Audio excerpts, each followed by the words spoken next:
Students, this story, the night I met Einstein. So, I do not know if you have heard about Albert Einstein. He was a German born physicist, a great intellectual who received the Nobel Prize for Physics in 1921. And in this story, the author who is speaking with him, the author was one day invited to the dinner at the house of a very powerful businessman. After a wonderful dinner, the hostess, the person who had invited the author for the dinner, who was holding the party, took everybody to the drawing room. Chairs were being arranged, and she said that it was for a concert. We are going to listen to a very good pianist. A pianist is a person who plays the piano. Now, the problem here was that the author did not understand anything about music. Everyone else was happy. He was not. I did not understand classical music. I thought I was tone deaf. Here, tone deaf means he did not understand any notes, high notes or low notes.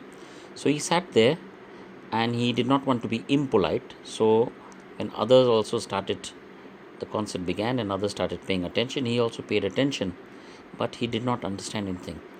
After a while, he heard everyone clapping, so he realized that the music was over. It was just then a gentle but firm voice was asking, "You're fond of Bach?" Now, Bach here is what is written. John Sebastian Bach was a German organist and one of the greatest composers of his time. Bach struggled with blindness, yet he managed to create magical melodies. He was a beautiful magician, musical person, and he played music. I knew as much about Bach as I did about nuclear physics. I was going to say something ordinary so that I could get out of the situation. So the author did not want to be angry with the man, so he just said something so that he would come out from the situation. The person speaking to him, of course, was with a shock of white hair and a pipe. He was Albert Einstein. He did not recognize he was Albert Einstein, but I knew that I must tell this man the truth. He looked at me as if my answer was very important. I do not know anything about Bach, I said. I have never heard any of his music. He looked surprised. "You have never heard of Bach?" he asked.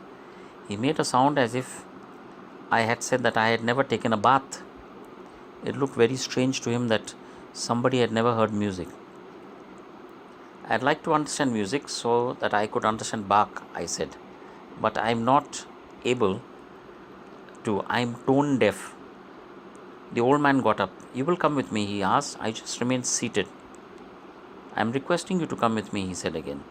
So I went up with him. He took me to a room which had a gramophone. Now, a gramophone is an old sort of a player, this type of player, where the record used to be put. So, what kind of music do you like? Well, I answered, I like songs which have words and the kind of music where I can follow the tune. He smiled and nodded, obviously pleased. "You can give me an example, perhaps." I told him I liked anything to Bing Crosby.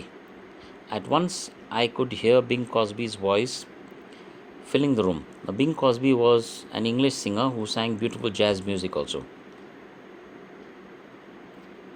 "Now you can please tell me what you just heard," he said. The simplest answer seemed to be to sing the lines, so I sang it back to him. He smiled. "You're not tone deaf," he said. I told him this was my favorite songs. Sometimes I had heard hundreds of times, so I did not really prove anything. "Nonsense," said Einstein. "It proves everything. Do you remember your first arithmetic lesson in school? Arithmetic mathematics? Suppose at your first contact with numbers, your teacher had ordered you to work out a problem, say long division of fractions. Could you have done it? No, of course not. So that's what he's saying. If somebody had gone to the class and said suddenly do a long problem when you had no idea about what were numbers, it would not be possible. So it's the same thing like that with music. Exactly, it's like learning maths. You have to learn addition and subtraction in order to do multiplication and division. Now I'm playing something a little more advanced. It was The Trumpeter by John McCormick, another musician. Sing that back, he's ordered. And we went from one level to a higher level until he was playing just music without words. I was amazed that this great man was paying complete attention to me so that I could learn. So Einstein was taking his most utmost care to teach the narrator regarding music. It was as if I was the most important person in his world. Suddenly, he got up and turned off the gramophone. Now, young man, he said, we are ready to listen to Bach. We went down and sat in the hall. Just allow yourself to listen, he said. That's all there is to it. So, together, the narrator and Albert Einstein went down again. But at that time, something else happened. I have heard that piece many times since that day, but I am never alone. I am sitting beside a young, small man with a shock of untidy hair and a pipe in his mouth. He has his eyes that are unusually warm. When the concert ended, I too was able to clap sincerely. Our hostess came towards us. We both stood up. I'm so sorry, Dr. Einstein, she said, giving me a cold look, that you missed so much.